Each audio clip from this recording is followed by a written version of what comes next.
Good evening, everyone. Welcome to tonight's Q&A with the authors of the Naglieri General Ability Tests, Nonverbal, Verbal, and Quantitative. My name is Antonia, and I'll be the moderator for this special event. We want to thank you all for being here and for your interest in this new suite of tests. Our Q&A will be broken down into two parts. First, we'll hear from the authors, learn a little bit about each of them, and then we'll give you a short presentation about the Naglieri General Ability Tests. After the presentation, we'll have a Q&A with the authors.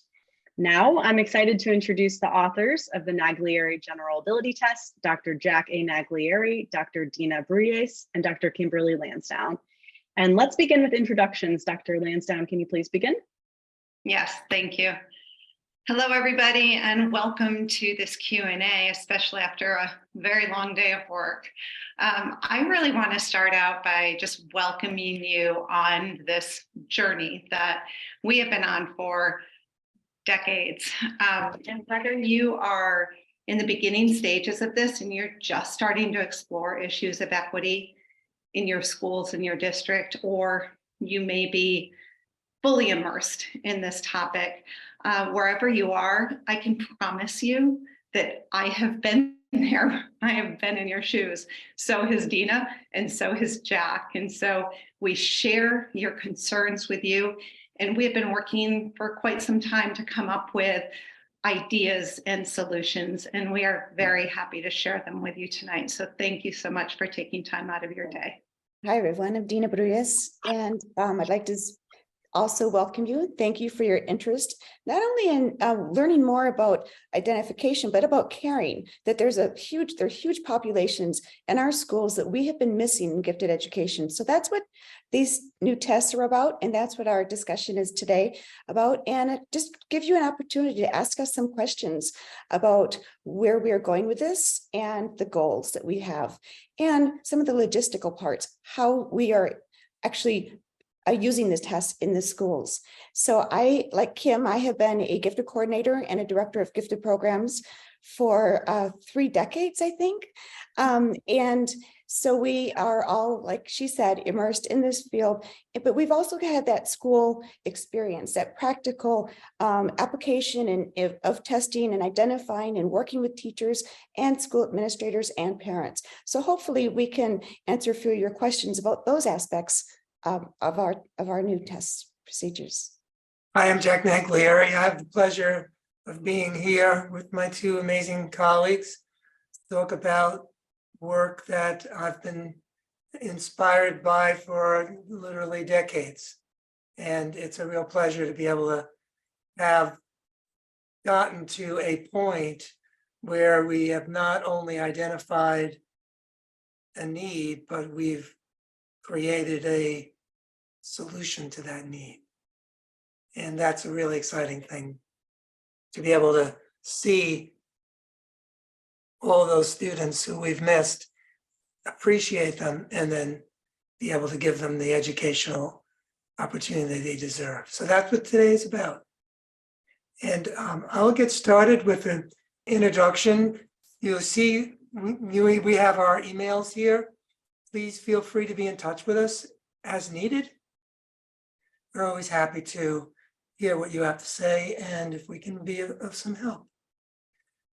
We do have a website called naglierigifted.tests.com, and I encourage you to take a look at this website. You can use the QR code or just go to your Google, and there's a lot of information there about all this work that we've been doing quite some time. I'd like to start by giving you a big picture. And for me, I think it's really important to understand that when we evaluate a student for a gifted program, the outcome will be a function of the tools that were used. And especially the intelligence test that we choose has a profound influence on what we know about the student. And of course, we're focused on equitable assessment. And we'll explain to you what it means to us to have an equitable test that measures how well a student can think in a way that's not confounded by what a student knows. And I love this quote from Einstein, that what is right is not always popular, and what is popular is not always right. And the reason I like it is because I think in our field, we're at a point of evolution, of change. And we have done things in a certain way for a long time. And unfortunately, that has left back a lot of really smart students. And what we really want to do is increase the number of students who should be gifted to be gifted. And just to give you a little bit of background, I actually started my work on identification of gifted students, especially those who have been traditionally ignored, in 1985, when I published my first nonverbal test, which was called Matrix Analogies Test.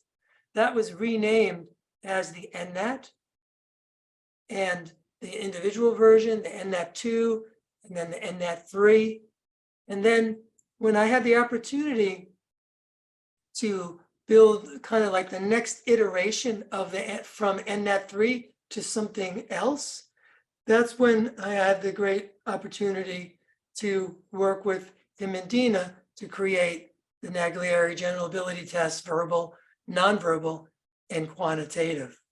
And along the way, in every one of these instances, I was able to utilize the data from standardizations and validity studies to show very convincingly that we can, in fact, equitably identify students when we use the right kind of a tool. And I want to explain to you exactly what I mean by thinking and knowing. Here's a question that's typical from my nonverbal tests that I published over the years. If you look at the question, you don't have to say that's a white circle that becomes blue. That's a circle that becomes a square. So the answer should be that. You don't have to say any of those things, or you could say it in any language or not in any language at all. But the beauty of this is it's not going to be influenced by what a person knows. It's just going to be influenced by how well a student can think. The same kind of structure can be found in this question.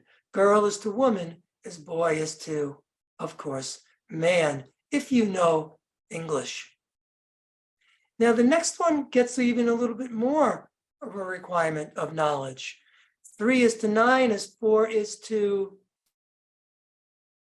16, the understanding of squares. But now I'm going to give you one that I bet no one can answer. You'll be able to read it, but you won't be able to answer it unless you're a musician. So the answer is A. I was a professional musician, and this is the simplest kind of question I could possibly think of, if you really know music. So this is what we're about. We're about measuring thinking in a way that's not going to be confounded by what language you speak, how much knowledge you have in music or math or anything else. Now, here's kind of the dilemma. If you look at the research on the tests that are used to identify gifted children, what we see is that this top 6 tests, Kogat, Wexler, Woodcock, ITVS, and Otis Lennon, all of the 5 of those 6 all demand knowledge. The only one that doesn't is the Naglieri Nonverbal Ability Test. Why is this a problem? Well, because when we look at the research on race and ethnic differences, what we find is that these tests that demand knowledge yield big differences by race and ethnicity, whereas the tests that don't demand knowledge yield really small differences. So this is very important. If you really want to find those smart children who come from disadvantaged backgrounds, kids of color, and you're using a traditional test that demands knowledge, that's going to be an obstacle. Now, just to be clear, there is a set of standards for educational and psychological testing. And in that document, they describe test bias and test equity as two components of test fairness. And that's why I put equity and bias in this yin and yang on the bottom of the screen here. But the authors of this document make it clear, if a person has had limited opportunity to learn the content in a test of intelligence, that test may be considered unfair. And that's what we're going to focus on. And how many kids might this make a difference for? In our book that we recently published, we're estimating that approximately 1.25 million wonderfully smart Black, Hispanic, Native American are smart enough to be and gifted, but weren't, and a big factor of those tools that we used. And now that I've set that stage with kind of the background, I'm going to turn this over to my colleagues to talk about a little bit more about the test that we developed. And before I do, I wanted to tell you about a conversation we had about, I would say maybe 15, 20 years ago, a very long time ago, where the three of us were sitting around because we've been presenting together and doing a lot of collaboration for a very long time. And Jack said, there's got to be a way for us to measure verbal and quantitative ability with kids that don't speak English. And we looked at him and we thought, you're crazy. How are we going to measure verbal ability? And about 8 years ago, he called and he said, okay, I figured it out. Here's what we're going to do.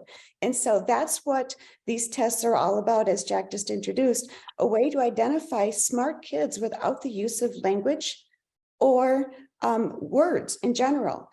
So when we're in session with everybody, this is my opportunity right now to talk to everybody in the room about where are you in this whole process? Because Dina and I have so very many times stood in front of groups of kids and done you're now taking this gifted identification test. And for many students, that is just a very challenging thing. They know how important the test is, and if they have test anxiety, it really is a terrible thing for many kids. So when we started working on this, we came to it with that perspective of being that practitioner, that person that has stood in front of these kids and worked with teachers for many years. And so we explicitly made these tests for students from diverse cultural, linguistic, and really important socioeconomic backgrounds. That was so important to me. We did use traditional verbal, nonverbal, and quantitative formats to measure general ability. So all those formats are measuring general ability. We'll talk more about that. But the test questions don't require academic knowledge, which means kids can do this if they have been in many different learning environments. Verbal and quantitative test questions can be solved using any language. And as Jack said earlier, if for many of these questions, language isn't necessarily spoken out loud or being used. We did develop animated instructions, and that again was so important to us. Standing in front of a group of 35 kids, trying to read page upon page upon page upon page of directions.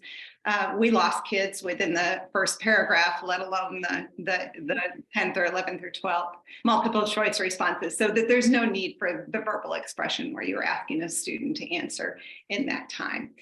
Online and paper administration for group and individual assessment. So right now we do have online and paper, will be coming at some point in our future. So before we talk about the individual test, I'd also like to mention that when Kim was talking about the animated directions, that means that the test administrator does not have to have any oral direction, any spoken directions to the students because they might be speaking a different language, correct? And so it's not just the directions for the administration, but also the test items. And so you're going to see that in a moment, how the students figure out how to answer those questions. So like I was mentioning, I worked on the verbal items with Jack. And basically what we used is a theory of language cognition. How do people develop language? And that's by making relationships between items. It's by looking at placements. It's by looking at considering what these conceptual understandings of what these pictures mean. So for this question, the other thing I'd like to mention is for these sample items, we want to make sure that, like, I think 95% of the students are able to answer that question. So we'll walk you through one of those in a moment. But basically, here's a sample item that's not actually used on the test, so that's why we can show it to you.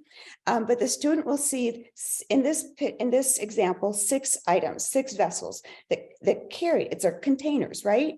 So you have to look and you have to think about how are they similar and what is really stands out. So what we had to do is include distractors. So by that I mean, look at these pictures. You'll see there's one blue item, but there's a box that can close. There's 2 things with handles. There's something, the basket has little holes you can see through it, but they are all empty except for item number 2. And so, but basically the student has to think through that and find out how they are most similar, because you're thinking with language. If everybody in the room, even in this room, spoke a different language, you would still arrive at that solution by narrowing down the options in your, however you think conceptually about the items that you're seeing. So now we'll show you an actual sample item of how the student is directed to take the test. And these are the instructions. So the student will look at their computer screen and see this, and then it's animated. So it'll show him he's supposed to think about these pictures now, and is supposed to consider each of those, and is supposed to isolate the one that is very different, that is not in the same category, basically, as the others in some way. So now we show the student to go back, return back to the screen and choose the answer, but he made a mistake and chose the peach. So then he realized, oh, it wasn't the peach, but we're showing the students that they can go then and self-correct before they move on. So the arrow will say, go to the next item. But you'll notice there's an arrow on the left-hand side, so they can always return to an item. Now for the practice items, they can't move ahead until they get the right answer. And that is how we show how to take the test. And it's similar, it's a similar motion in all 3 of those tests. So then he'll click on the arrow and go to the next test. So the nonverbal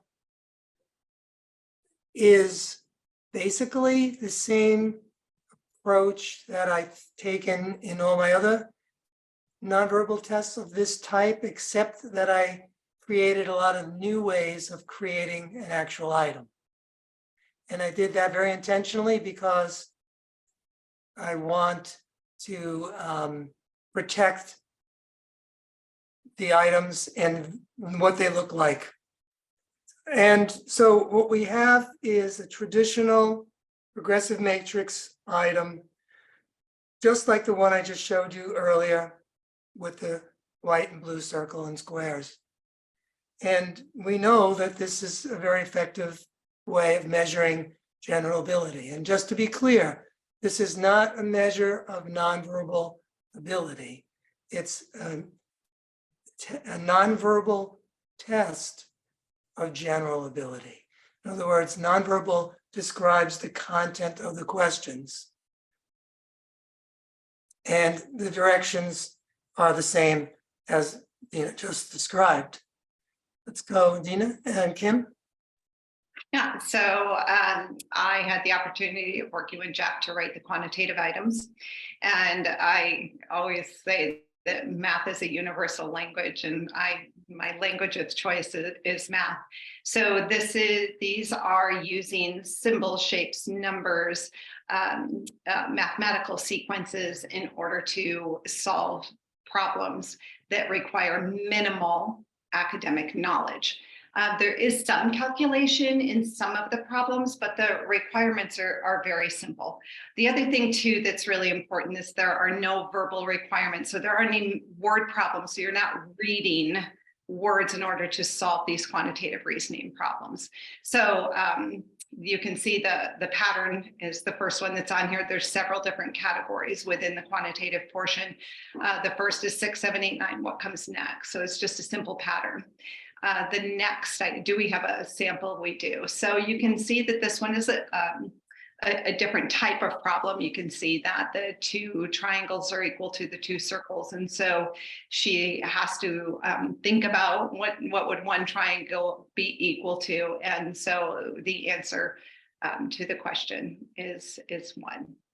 So again, nice not to be able to have to stand in front of a group of kids and read several pages of directions. It really is a game changer for the kids and for the administrator. Just to give you a little bit of information, I always like to have research to substantiate what I say, and there's no exception here. So we had really the pleasure of working with a terrific publisher that decided that we needed to do a large scale study. So they did one study with the nonverbal test and found no gender differences, no race, no ethnicity, no parental ed differences. That's what I found for decades before. So that made sense, but we didn't know how would the verbal test work. So for about 2,500 people, we found no gender, no race, no ethnicity, and no parental ed differences. And the same was true on the quantitative test. So this is 3 separate studies. Replication is always important in research. Large samples that represent the US population. And so this is a great body of research that tells us these tools can have impact on who's identified and who's not, and get the equity that we're looking for. Local norms are really quite becoming the buzzwords in identification and gifted services. And so we have, for as long as I've been testing, which has been a long time, we've always looked at national norms. And what national norms means is that we're comparing a student's performance to peers of the same age or grade across the country. The difficulty that I've had in every position I've ever had is that I've rarely had a school that looks anything like the national demographics. And so we are suggesting, and we have a lot of help, we can help you on this. There's a lot of people that are out there, so don't let this scare you. We're suggesting you use local norms. And what that means is you're comparing a student's performance to grade level peers in the same district. Or for me, I would have used it not within my whole district, because that really wouldn't have helped. But for me, I would have used it within the same school or Title I schools or a specific grade level. And so it's really up to you how you use local norms, what group you're choosing to look at. But it's important to test all of the kids in that group. You can't have a small n. You need at least 100 is the suggestion. So using local norms is a strong suggestion right now. So the test you choose determines the results you receive and the decisions you make in the future of your students. And there's also actually a third of the book that really talks about programming and instruction. Now that you've identified this diverse body of students that we were missing before, how do we alter our programs and our instruction in order to enfranchise these students that all of a sudden we have identified that are very smart, they have a lot of potential, they might not be academically achieving yet, but we have to embrace them into our gifted programming. So a clear third of the book that we, as the accompanying book to the test, is going to help you walk you through what to do next. And I think this slide summarizes what we've been talking about all along.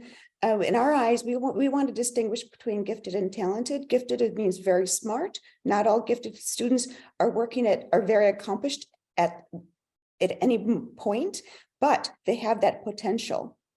And so that concerns us the most, the students that have that potential that we've missed before. So with that, I believe we're going to conclude this presentation part and start with some questions. Thank you all so much for that great presentation. So we have a couple pre-submitted questions. The first one is, my district already uses the NNAT and the COGAT and is reluctant to invest in new tests. Do you have evidence I can share that would help convince them of the need to purchase these new tests? Well, I think I actually showed that already with the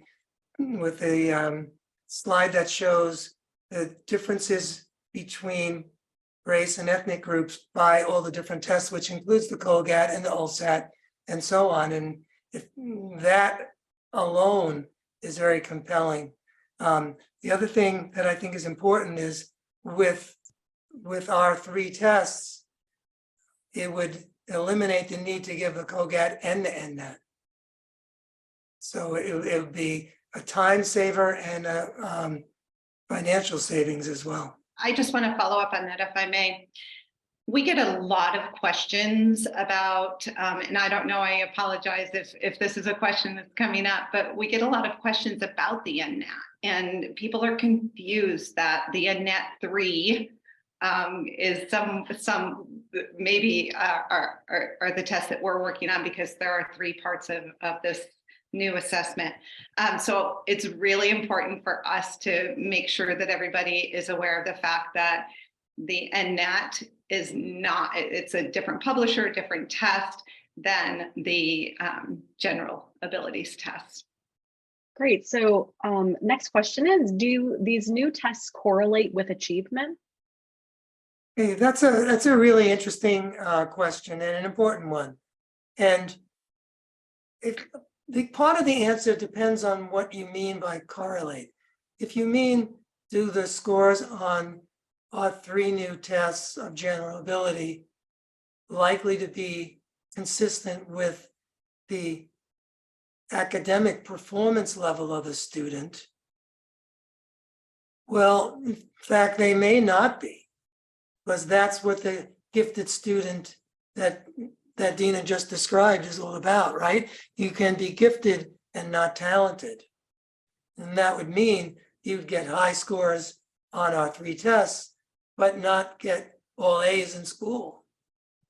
Now, if it's a matter of, do these kinds of tests of general ability statistically correlate with achievement? Well, I've shown for many years that even just the nonverbal test is an excellent measure of general ability that does statistically correlate with academics.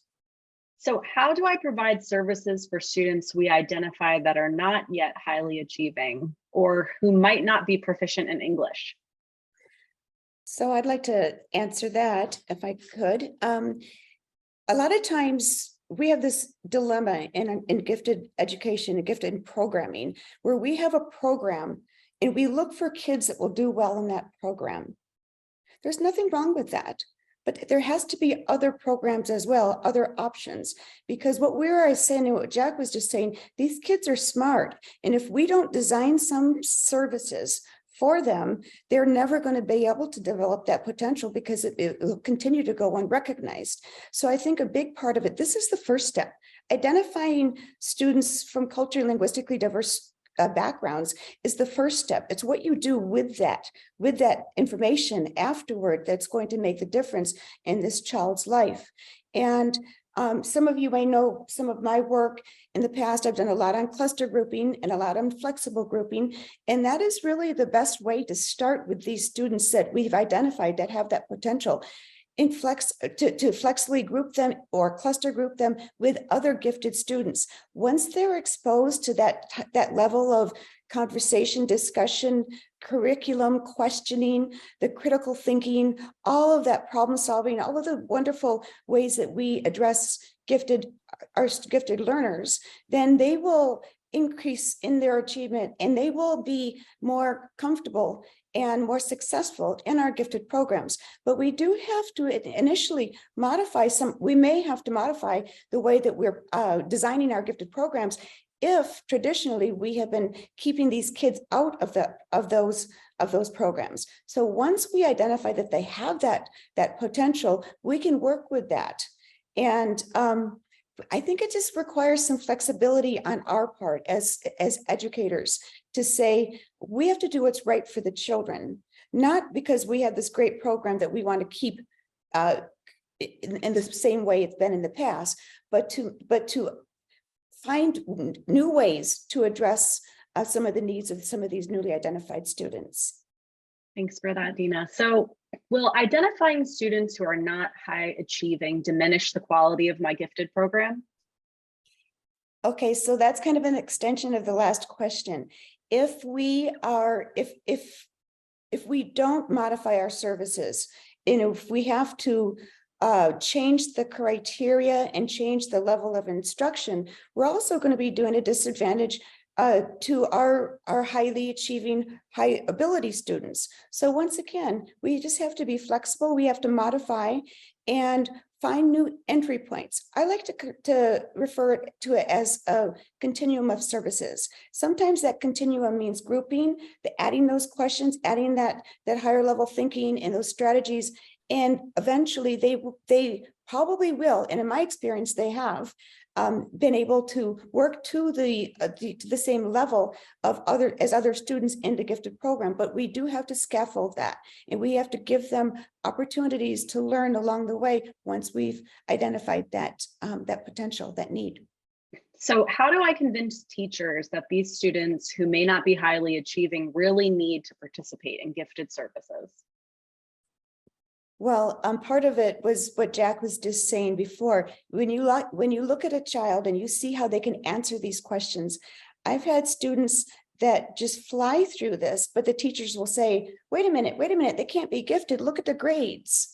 So we have to, once again, make sure that we're progressing along that way. And we have to have your teachers look at these tests, have the teachers look at some of the samples. Once they see these questions, they realize these kids are really smart.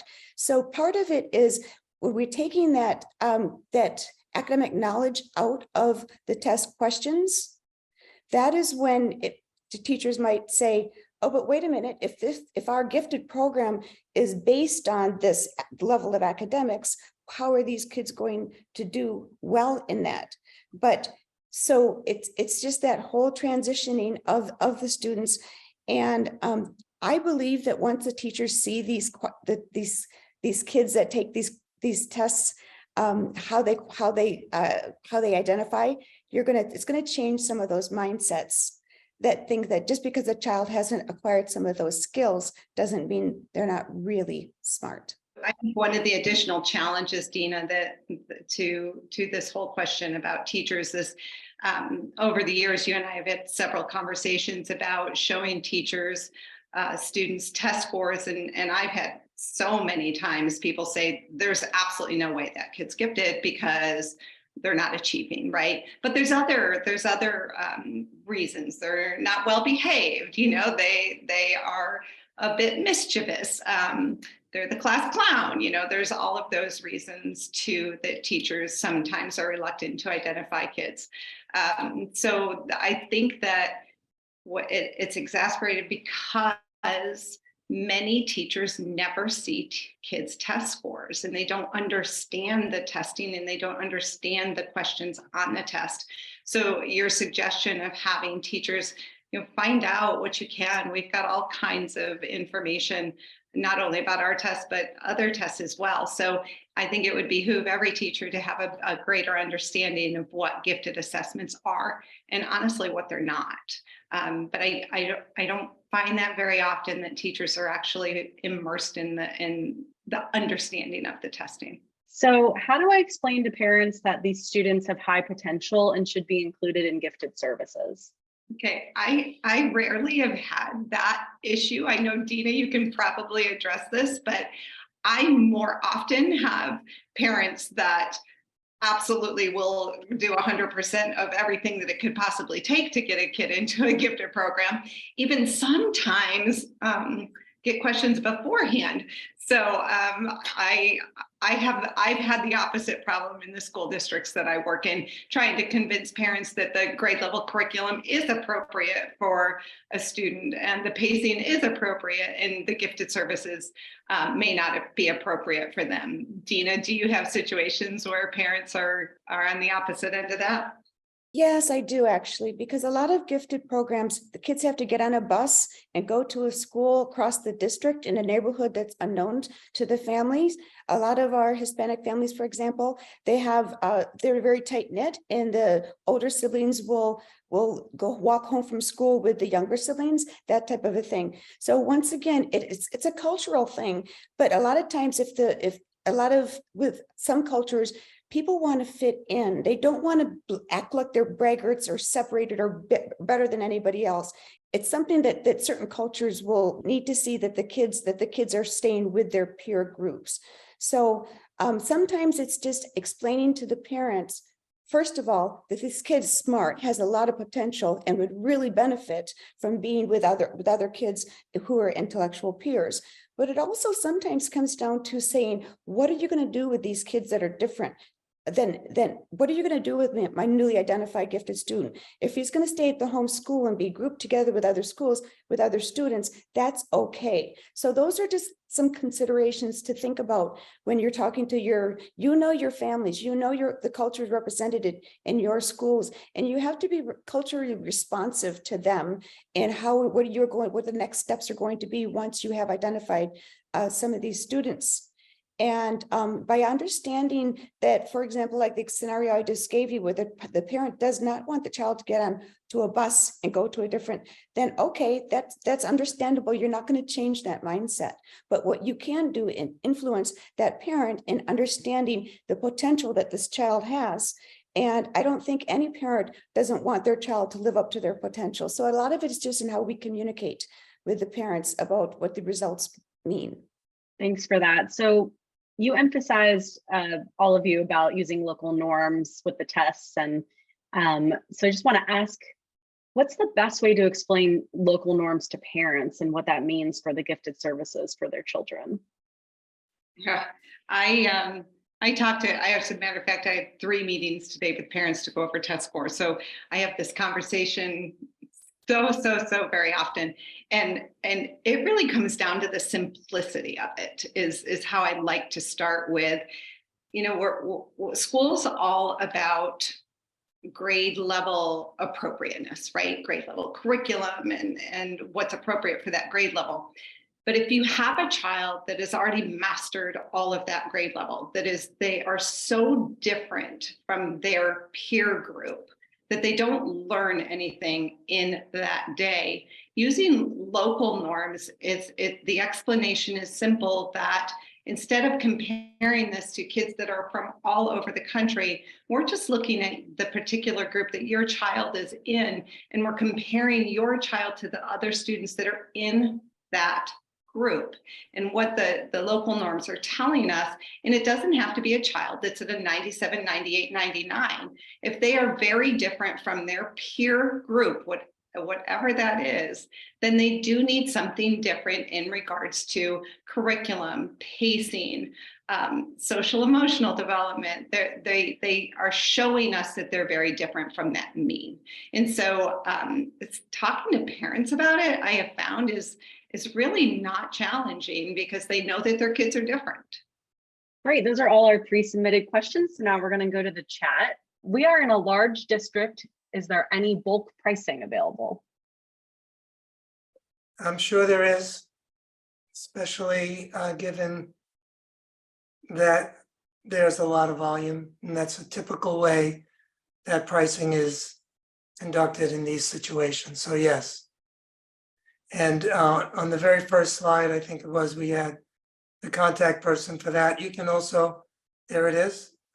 Thank you, Antonia, putting Debbie Roby's contact information. And we have another question from Sarah Place, and she wants to know, does the scoring for the test use grade norms or age norms or both? Okay, that's also a good question. So the local norms would be your grade comparison. The national norms would be your age comparison based upon the national performance of students. And the national norms we expect in the fall. Right now, we are doing the local norms. Good question. Okay, great. And another question for Liana, and wants to know if a study that highlight correlation between ED and COGAT in the proportion of the infants themselves. Okay, just to be clear, the NNAT is the description of the tests that I've published in the past. The 3 tests that we have published are called Naglieri General Ability Tests, verbal, nonverbal, and quantitative. So if you're asking about, do we have any studies, NNAT and COGAT, there are some studies out there. And you can go to our website and look at those studies. The 2 are related. And I've shown before how my previous test, the NNAT, does correlate very well with verbal knowledge and similar academics. Because these tests are brand new, we're in that phase right now of performing some research, additional research studies that will be able to add to that body of evidence that Jack is referring to. Great, we have another one from Paul, and he wants to know, where is the student data stored? He says, my district has strict rules on where servers are located when they have student data. So basically, it depends on where you want to store it. Right. When you get the reports from MHS, our amazing publisher, you can then use it however you feel, whatever works best in your system. I can tell you what I've always done is I just include this in the student information system and then indicate in the database, the student database, where the scores of the student on the different ability tests or that they take. But I know that other people do it differently. So that's pretty much, once you have the data, you can determine where you want to store it to access it from and who can have access to it. Nisia wants to know how much time does it take per test and what's the age range? Well, I'll jump in just for a moment here because I have to tell you, Kim and I did the beta testing on a lot of our students when we were developing the test items. And we actually, the test, it goes from kinder through 9th grade. But when we were beta testing it, and we had so much fun with these, with the students, because they just enjoyed taking the test. And how many of us have been in front of a group of students who were super excited about taking a test? The items they enjoyed because they were very different, because there's not language and not academic knowledge, and but they're very intrigued and they enjoyed thinking about it, about the test items.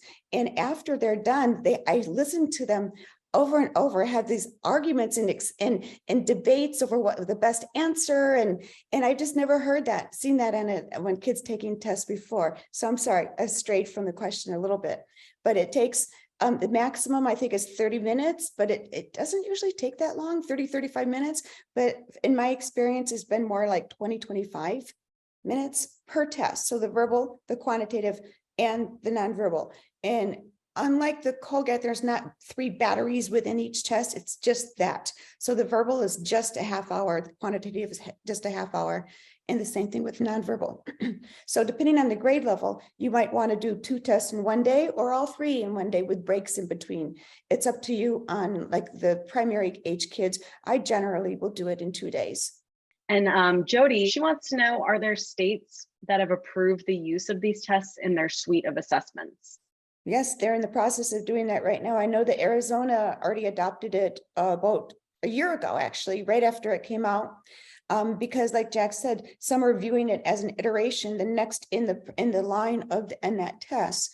And so sometimes it's really easy transition just to add that because it's the newer of that type of test.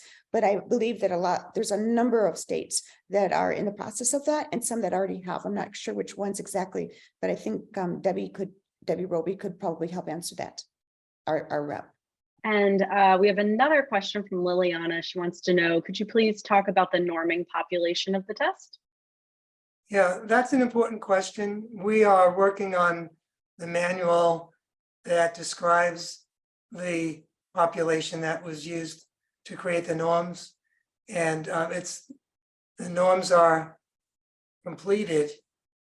The manual is not quite done yet. So that's a question that we can answer better in a couple of months. We have tried the new general ability test this year and we're pretty impressed. However, we found that the instruction video went by pretty fast and the kids didn't always seem to get it.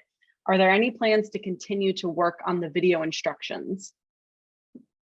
So one of the things that I included in my previous tests was always the option for an examiner, whether it's a teacher or psychologist or whatever, to have a conversation with the student who seems confused or not sure what to do.